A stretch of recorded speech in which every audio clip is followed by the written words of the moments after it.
Assalamualaikum warahmatullah. Naveen bhai, can you hear me?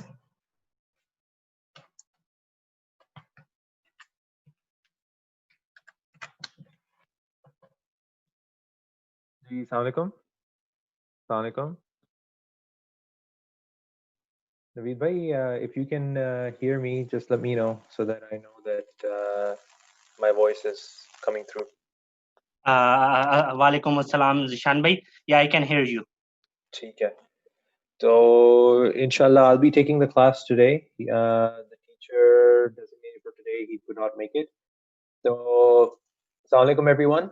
My name is Zishan Iqbal, and I'm serving as Secretary Talim in Atfal al. So today I'll be taking the class based on the schedule that we have for today.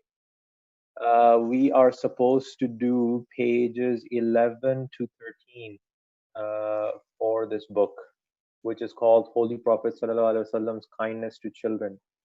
I'm just gonna quickly check with you guys as to if you guys have started this book already or not. So, Intisar, I'm gonna unmute you. Can you let me know? Wa alaikum salam, Intisar. How are you? I'm good. Assalamualaikum. How are you? I'm good, alhamdulillah. So, Intisar, are you guys, have you started this book already or no? Holy Prophet Sallam's Kindness to Children. Yes, we started this book. We're actually on chapter 4. No, yeah, I believe we're on chapter 4 now. Chapter 4. So you guys did this, abolishing the customs of killing baby girls? Yes, and we also did respect your children, and I'm also sure we did the 3rd chapter too. Oh, okay. So these are the chapters. TK. Every child gets inheritance, and then we are education of girls. Yeah, you've done this as well. I think we're on education of girls. This is where you got to start. TK. So in the start, why don't you get us started? And in the meantime, for the rest of you who want to read as well from the book, you can raise your hands, and inshallah, I'll pick you one by one. Just gonna check if anybody has. Naveed bhai, can you keep a lookout on the questions? If anybody has a question, do let me know. But we'll get started with the story. So Intisar, you can start with the first paragraph. Education of girls. The next pupil, Mariam, stood up and said, I would like to say something about the education of girls. The Prophet of Islam has laid great stress on the education of girls. He instructed Muslims to make sure that they receive a good education in this way. Not only would they become good mothers and bring up their children in the best possible manner, but also being educated, they would be able to contribute more to society. She said, acting upon this saying of the Holy Prophet Muhammad sallallahu alaihi wasallam, my mother's father made sure that my mother received a good education in both academic as well as religious. As a result, she excels in most of her male colleges in her work. We should be grateful to the Prophet Muhammad sallallahu alaihi wasallam who instructed Muslims to educate their daughters. May peace and blessings of Allah be upon him. John raised his hand next and said, Miss, does it mean that the Intisar, Prophet of Jazakallah. Islam was not in favor of boys' education? Sorry, Jazakallah. Can you guys, I hope you can hear me okay, and my voice is not like slowing down or something. Naveed bhai, just keep a lookout on that. If that happens to the voice, then let me know, and I'll try to change the location of where I'm sitting. So basically, with respect to the start of the story, and you can see from the title that it's about education of girls. It's obvious that we're going to talk about how Islam has influenced the education of girls. And the reason why I just want to highlight as we get into this in detail, the reason why this is important and this is being highlighted is because in the time of the Holy Prophet Muhammad sallallahu alaihi wasallam, the education of girls was something that was considered to be something that people didn't want to do. Girls were not worthy of education according to those people. It was only boys who could receive education. Girls were, well, they were supposed to stay at home. So why would they need an education? So that is why, with the coming of Islam, education, the Holy Prophet Muhammad Sallallahu Alaihi Wasallam, he instructed Muslims to make sure that girls receive a good education as well, because as a result of that, they would become good mothers and bring up their children in the best possible manner. Okay, so an Islamic society emphasizes the importance of having girls get educated as well, which did not exist before the time of the Holy Prophet Muhammad sallallahu alaihi wasallam in Arabia. Okay, so after that, we are now going to start reading from here. I'll request Masroor Samsung if you can start reading from here. Assalamu alaikum. Wa alaikum assalam, Masroor. Please go Uh, ahead. can you give me a second?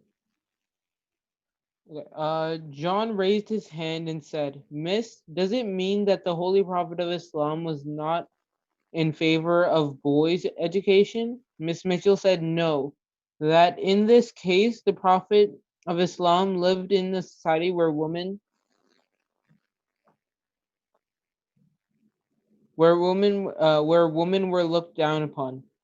They had no status in society. The Holy Prophet of Islam therefore emphasized the education of girls. Lila raised her hand and said, "Miss, I came from Afghanistan. There was a time when the government did not allow girls' education in school. The girls' schools were closed. The instruction of the Holy Prophet ﷺ that a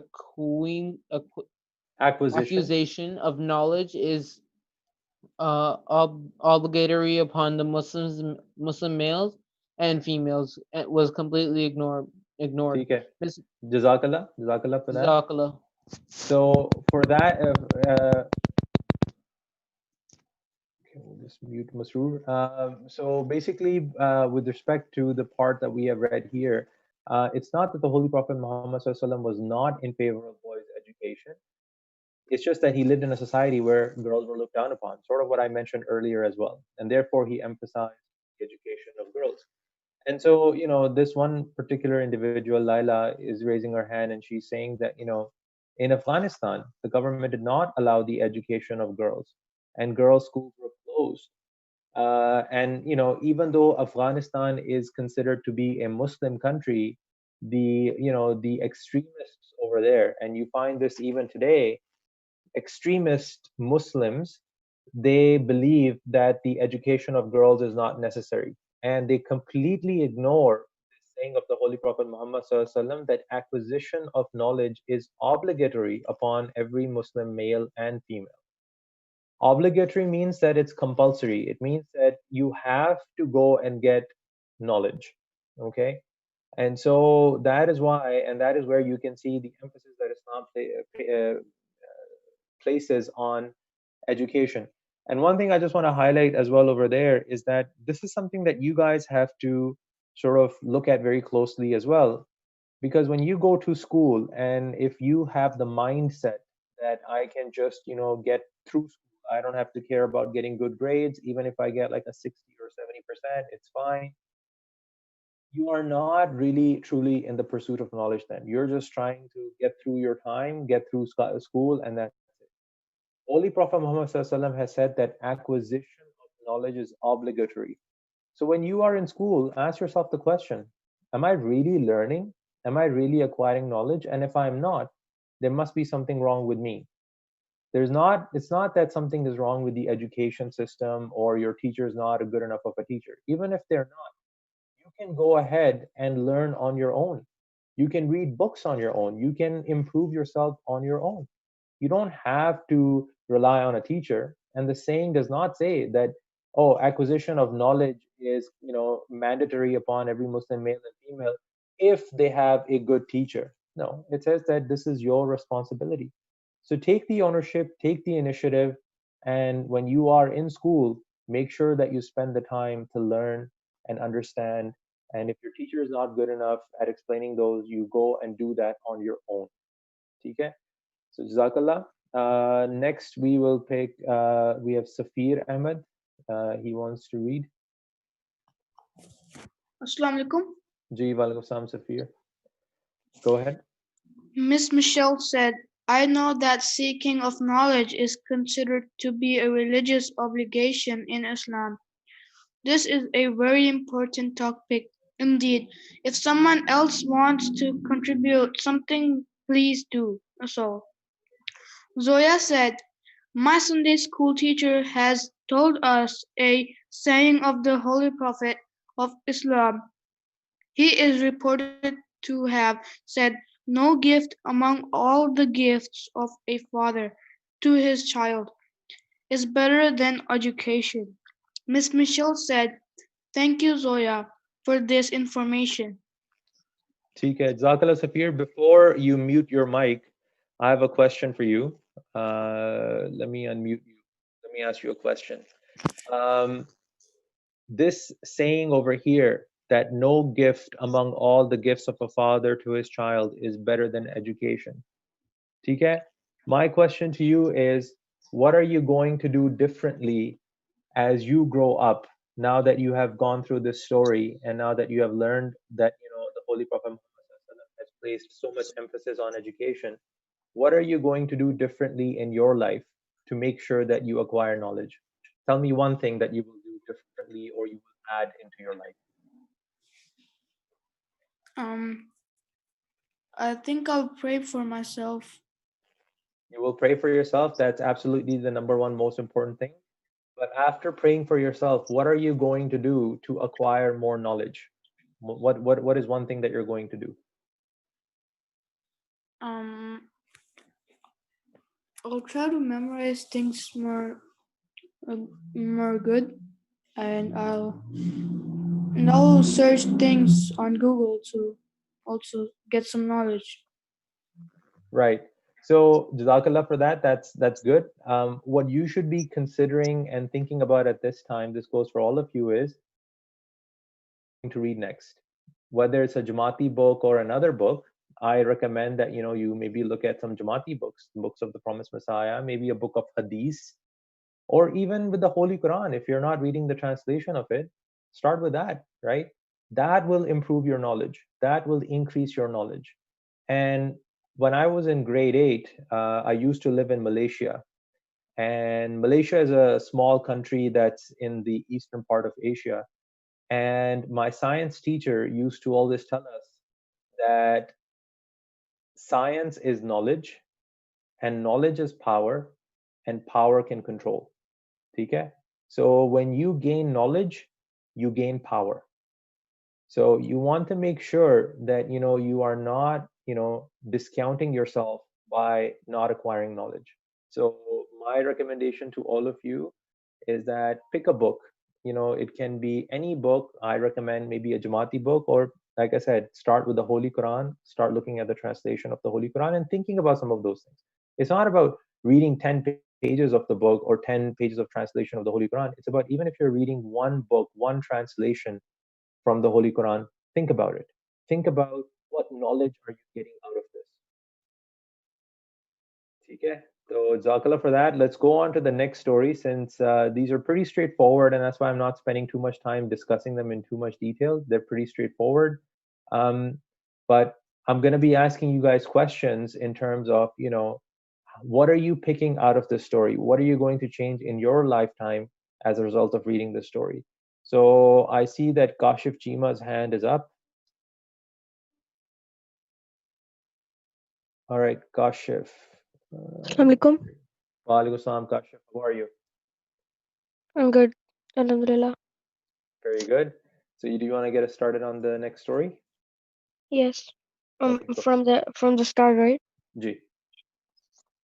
Parents to pray for their children.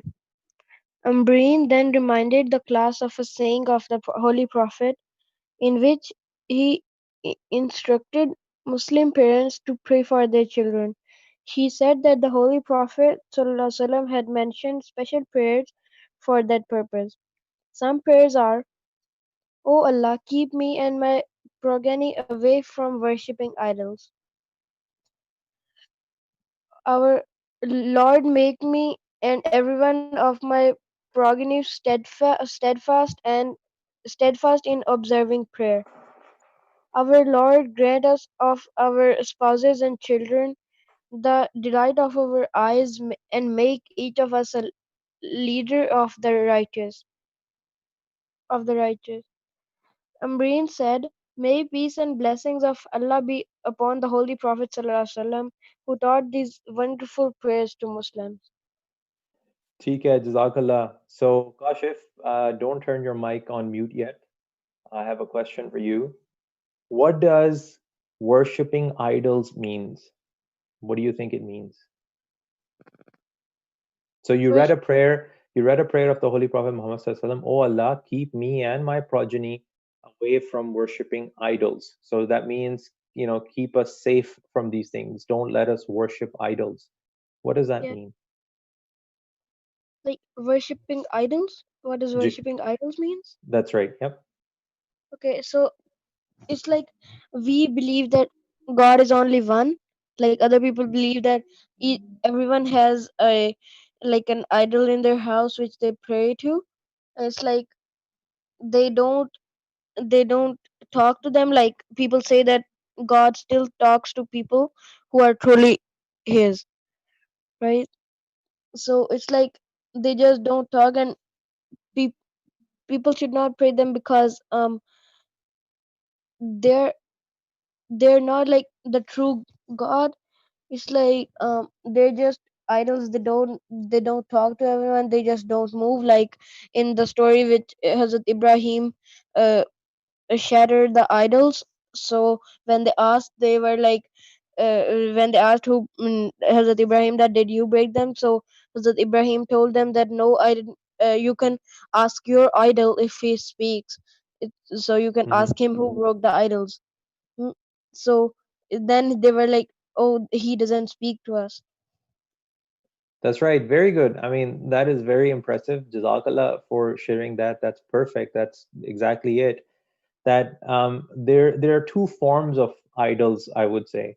One idol is something that's like a physical form, right? Like what Kashif was talking about is, in the time of Hazrat Ibrahim alayhi salam, people used to worship these figures, right? Like you see sometimes in movies, maybe like Indian movies, for example, if any of you have seen it, where the Hindus would be worshiping some idol that's in a temple. It's like a doll that has been made and it's been put into a temple, and people go and think that that's a god, and then they start worshiping it. So Hazrat Ibrahim alayhi salam story is that he once went and he broke all the idols that were in like a temple in an area that he used to live in. And when the people came and saw what happened, they said that who did this? And Hazrat Ibrahim alayhi salam said that, well, why don't you ask your idols? Like, I mean, they are your gods, and somebody came in and just broke them apart so easily. What kind of gods are you worshiping that they can't even protect themselves? They can't even save themselves. So that's one form of idols, something that you can physically see, touch, smell, and so on. Then there are other kinds of idols that people have. One of the idols that people sometimes have is not telling the truth. That is also considered to be idol worship. When somebody, sorry, one second, my phone is ringing.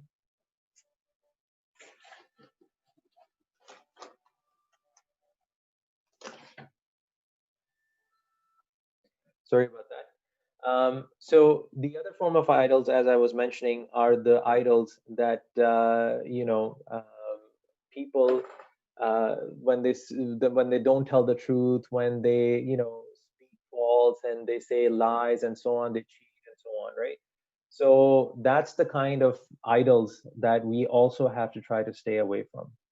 ठीक है? So that's the prayer that Holy Prophet Muhammad Sallallahu used to say, and then he also said that, Lord, make me and every one of my progeny steadfast in observing prayer, and then so on and so forth. So the thing is that we should try to memorize these prayers as well. We should try to inculcate these prayers in our lives as well, so that we can become better human beings. ठीक है? So Jazakallah for that. Next, anybody new that wants to speak, or that wants to read the story, you can raise your hand so that I can pick you unless you want me to start picking you myself. So I'm waiting for more hands for this story.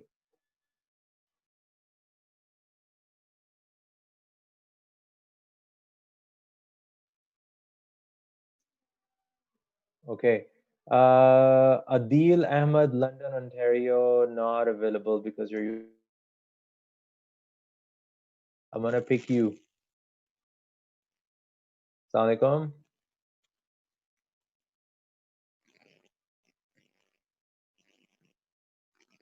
Samnika? Ji, walaikum salam. Oh, I got Intisar unmuted. Hold on. Yeah, Intisar. Morbi Sab, I already read. Yeah, you've read already. I'm picking Adnan. Adnan Zakaria, can you hear me? Yes, I can hear you. Would you like to read? Okay. Okay, so starting from here. Aisha? Yes, from here. Okay. Aisha said, "Let me remind you of another saying of the Holy Prophet. He is reported to have said 3 prayers are accepted by God without any doubt. The prayer of a father of his child, the prayer of a person on a journey, and the prayer of a person who is persecuted." Miss Mitchell thanked Abreen and Aisha. Barbara inquired what is meant by progeny. The teacher explained, "Progeny means the descendants of a person. My progeny means my children and the children of my children, and so on."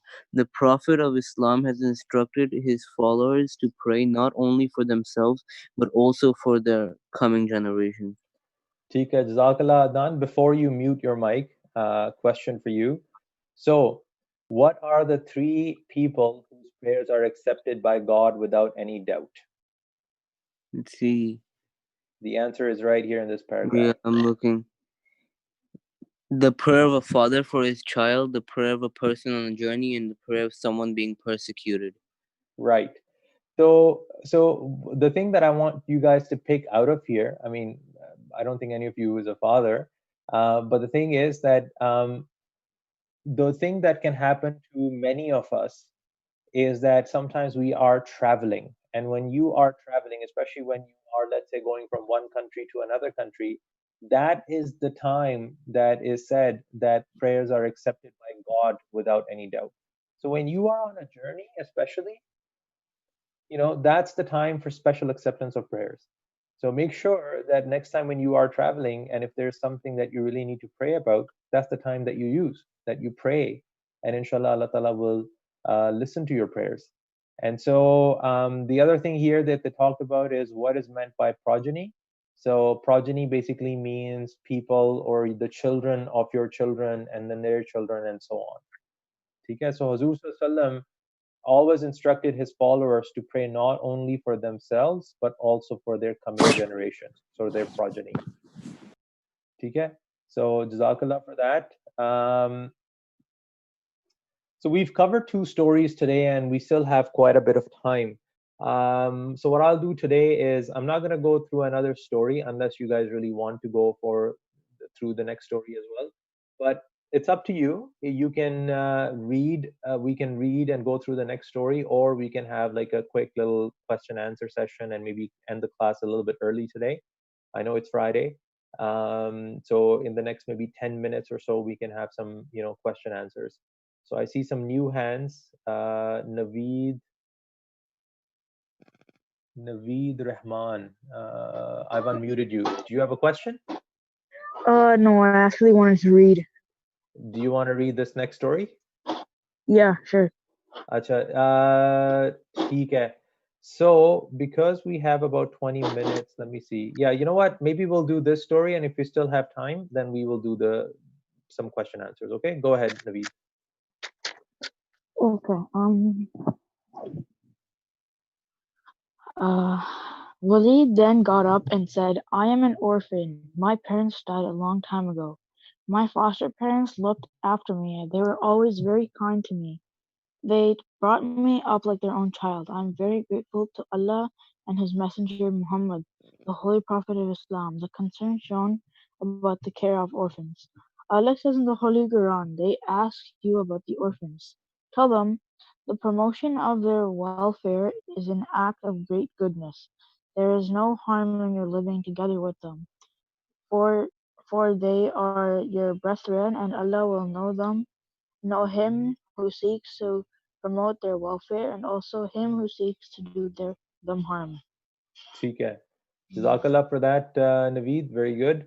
So here, like the story title suggests, that we're talking about the care of orphans, and so Hazur Sallam always used to, emphasize the importance of taking care of orphans, because orphans do not have parents, they do not have a father or a mother. They're missing out on so many things in their lives. Think about your own lives, and your parents and what they've given you and what you are able to achieve as a result of that. Now imagine a child who doesn't have that. And so Hazur Sallam used to, pay special attention to kids that were orphans, and he used to show concern about their care. And so in the Holy Quran as well, it is said that, they ask you about the orphans, tell them the promotion of their welfare, meaning taking good care of them, is an act of great goodness. There is no harm in your living together with them, for they are your brethren, and Allah will know who seeks to promote their welfare and also who seeks to do them harm. So sometimes people are not the nicest to orphans, especially in poor countries. They drive them away, they don't treat them well. Allah Ta'ala says, you know what? Treat them well. Be good to them, be nice to them, be kind to them. All right? So that is the emphasis that the Holy Quran places on orphans. ठीक है. After that, we'll go here. So I have another hand, Safir Mirza.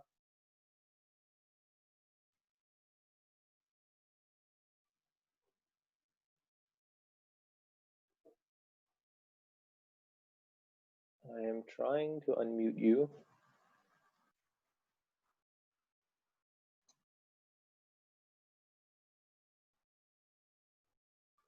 But maybe it's not working.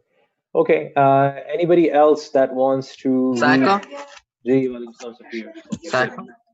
Walaikum salam.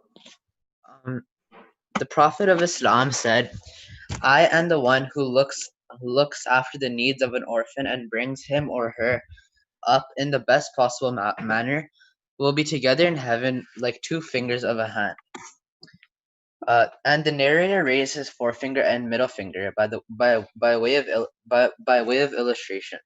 Valid explained that the Holy Prophet ﷺ had given detailed instructions to Muslims as as to how orphans. Just scroll down, please. Should be treated. Valid said the Holy Prophet ﷺ himself was an orphan. Therefore, he understood their feelings. May peace and blessings of Allah be upon him. Tariq said, I have a book which contains a saying of the Holy Prophet ﷺ. In one of them, he is reported to have said, the best Muslim home is that in which an orphan is treated with kindness, and the worst is that in which an orphan is treated unkindly. Miss Mitchell said, Jazakallah for that. So with respect to this portion of the discussion, I guess that is happening, that the part that I want to emphasize is that the Prophet of Islam ﷺ said, "I am the one who looks after the needs of an orphan and brings him or her up in the best possible manner. Will be together in heaven like two fingers of a hand." So the illustration that is made is that the forefinger and the middle finger. It's basically saying if you put the two fingers together, if you were to try that right now, that is what the Holy Prophet Muhammad ﷺ is saying. That anybody who takes care of an orphan and takes good care of an orphan, it'll be as if him and I are standing together in heaven like the two fingers of a hand, your middle finger and your index finger. That is the importance and the emphasis that Islam has placed on the care of orphans. That this is how close you will be with the Holy Prophet Muhammad sallallahu alaihi wasallam if you took good care of orphans. Okay? So Tariq says that I have a book which contains the sayings of the Holy Prophet. In one of them, he's reported to have said, "The best Muslim home is that in which an orphan is treated with kindness, and the worst is that in which an orphan is treated unkindly." So if you in your lives encounter anybody who is the child, let's say, of a single parent or an orphan, you know that you have to treat them with, just another level of kindness. You have to be super duper kind to them, because look at the emphasis that Islam places on that. And because the Holy Prophet Muhammad said that the worst house is the one in which an orphan is treated unkindly. So even it does not necessarily have to be in your house, it can be outside your house too. If you do not treat somebody who is in that situation, you do not treat them with kindness, you would be considered amongst the worst of the mankind. Okay? So that's an important way to understand and respect orphans. Last paragraph. Anybody else new that wants to volunteer and read? Okay, why don't I pick somebody then?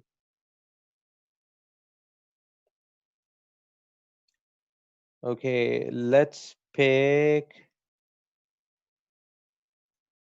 Okay, why don't we have Shamir Chuktai? Sorry, Shamir. Where did you go? Sorry.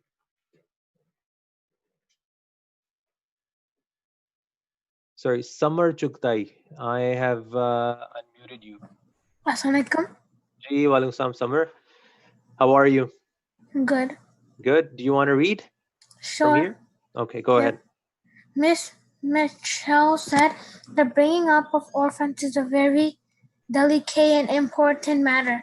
Islam lays great emphasis on emphasis on care of orphans. It tells us that they should be treated as members of the family and be brought up in the best possible manner.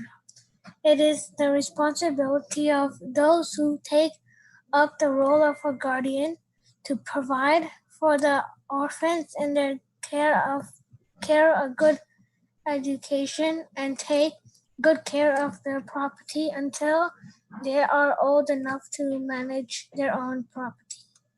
ठीक है, Jazakallah, very good.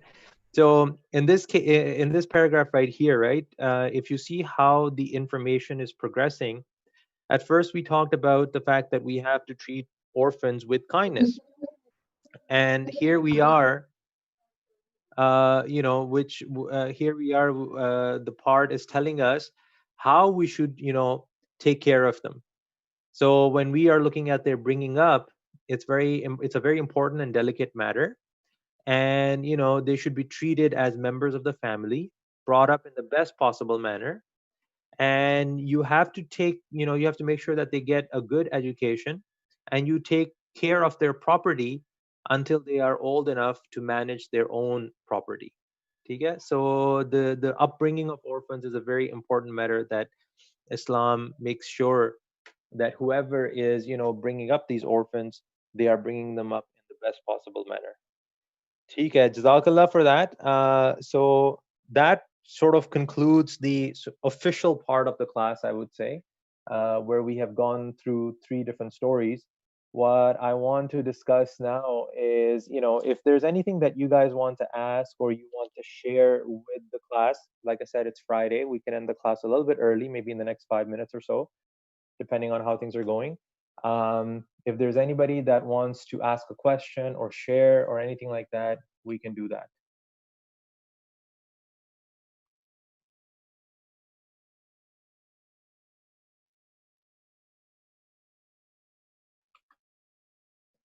Okay, so there's 2 hands. I don't know if you guys had raised your hands from before or you have a question. Ji, walaikum salam. I have a question about how hard is Jamia and what should we do before going to Jamia so we don't have any difficulties? ठीक है, Jazakallah for that question. Okay, I'm just going to mute you because I'm hearing the echo of my own voice. So I am not a murabbi myself. I'm just, I did not go to Jamia, and I'm just, like I said, I am serving in the Atfal National Amla this year as Secretary Talim. So basically, with respect to Jamia, my older brother did go to Jamia. He was amongst the first batch of students that went through, an entire 7 years of Jamia. The best thing that you can do to prepare yourself, in my opinion, again, looking at example of my older brother, you can start obviously with prayers that may Allah enable you to do so and make you worthy being part of Jamia. The next thing that you can do is try to improve your knowledge about Islam, maybe even Urdu as well, if you're able to learn Urdu. And that's what I mean, that's where you are increasing your knowledge at the end of the day. The story that we discussed today as well was all about Muslims acquiring knowledge. So make sure that you start working towards that from this age. Don't wait until you're in your last year of high school and you say, oh, I didn't really do anything to prepare myself for it. Now is the time to prepare if you want to go to Jamia. And even if you don't want to go to Jamia, prepare yourself, like improve your knowledge, increase your knowledge, so that if you do decide to do it at that time, you're ready for it. The other thing is that when you are in Jamia, I would say that Jamia is not something that you can just decide that, okay, I'm going to go there and it's going to be easy, fun life, and that's it. I'm sure there are fun aspects to it, but then there's also aspects where you have to put the hard work. You have to put the hard work into studying, into make sure that you want to be a great murabbi once you graduate, that you have all the knowledge that you need in order to get out and do tabligh to people, to do tarbiyat of people. Because the last thing you want is you've graduated from Jamia and you don't really know what you're supposed to do. So you have to prepare yourself mentally for that. And like I said, everything in life requires you to do hard work. It requires you to put effort into it, especially if you want to do it with greatness and excellence. Okay? So make sure that you cross, you check all those areas, and then inshallah you'll be ready for Jamia. Okay, Intasar, I think you're the only other one who has a question, and then I think we'll end class after this. Ji. Assalamu alaikum. Walaikum assalam. I have two questions, but one of them is probably a quick question. Sure. So is your brother Farhan Iqbal Sahib? Ji, he's my older brother. Oh yeah, okay. So my second question is, what do you recommend for Vakfino children? So when you ask me what do I recommend in terms of children, what do you mean? Like generally speaking, or are you saying from a career perspective? Like what are you asking specifically on that?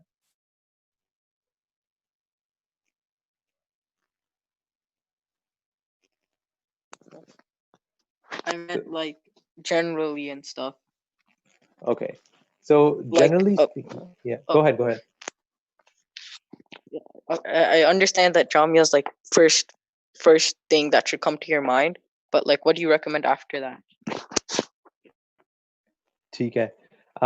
So with respect to Waqfino children, the thing is that my first question to you would be is, do you understand what it means to be Waqfino? What do you understand what it means when your parents decided to put you as part of Waqfino?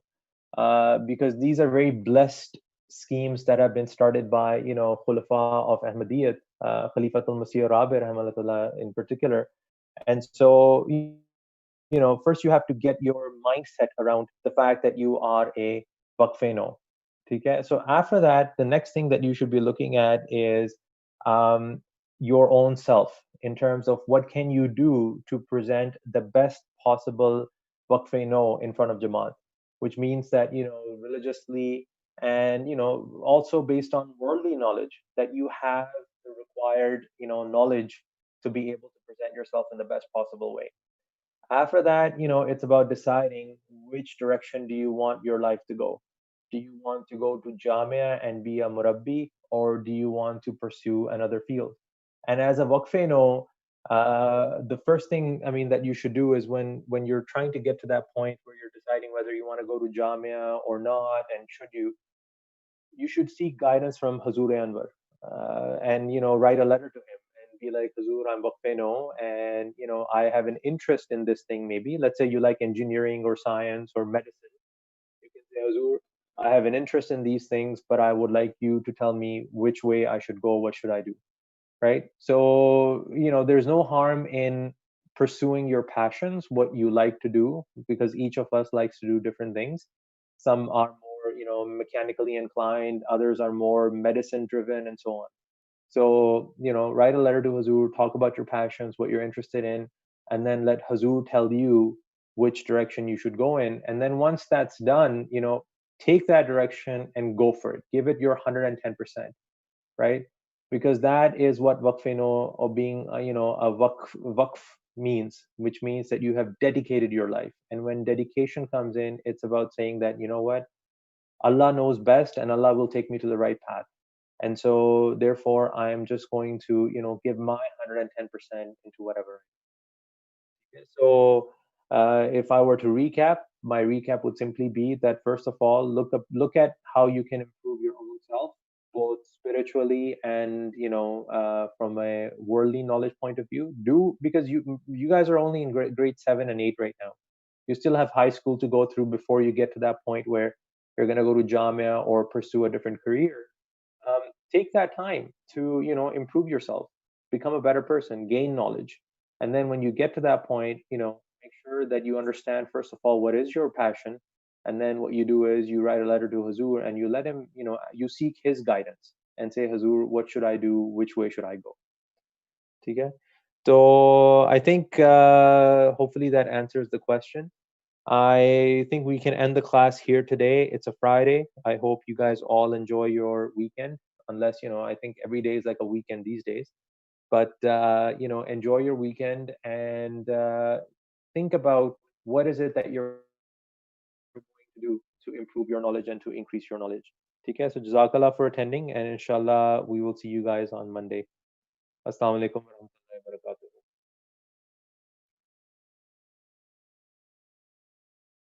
Naveed bhai, I think we can end the class. Jazakallah, Zishan bhai. Sure.